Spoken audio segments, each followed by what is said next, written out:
Hi all, welcome to my channel. So ఈరోజు recipe వచ్చేసి కమ్మగా ఉండే వంకాయ పుల్లగూర. సో వంకాయ మనకి ఎంత కమ్మగా ఉంటుందో తెలుసు కదా. సో పెసరపప్పు కూడా అంతే కమ్మగా ఉంటుంది. ఈ రెండు కాంబినేషన్ కలిసి ఇంకెంత కమ్మగా ఉండాలి. సో చూసేయండి ప్రాసెస్ ఏంటి అనేది. కుక్కర్ పెట్టేసి ఆయిల్ వేసి హీట్ అయ్యాక మెంతులు, ధనియాలు, జీలకర్ర అండ్ ఆవాలు. సో ఈ క్వాంటిటీ చూసారు కదా. సో ఇలా వేసుకోవాలన్నమాట. అండ్ నెక్స్ట్ వచ్చేసి వెల్లుల్లి వేసుకోవాలి. అవి వేగాక ఆనియన్స్ అండ్ కరివేపాకు వేసుకోవాలి. సో ఇవి ఒక 20% వరకు ఫ్రై అయితే చాలన్నమాట. నెక్స్ట్ వచ్చేసి పచ్చిమిర్చి వేసుకున్నాను. పచ్చిమిర్చి ఇవి కారం లేవు కాబట్టి, కారం తక్కువగా ఉన్నాయి కాబట్టి నేను తుంపుకొని వేసుకున్నాను. సో కారం ఉన్న మిరపకాయలు అయితే డైరెక్ట్గా అలాగే వేసుకోవచ్చు. నెక్స్ట్ వచ్చేసి వంకాయలు ఇలా బిగ్ సైజ్ వేసుకోవాలి.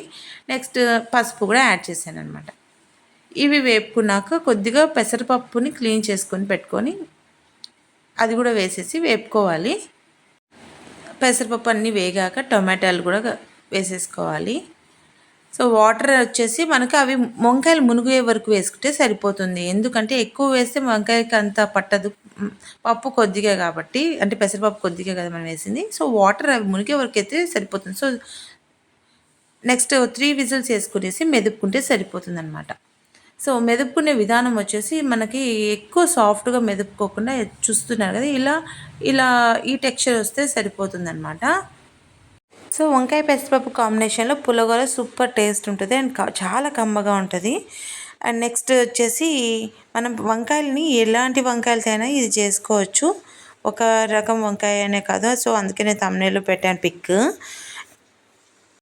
చింతపండు గురించి చెప్పలేదు కదా నేను అక్కడ వాయిస్ మిస్ అయింది.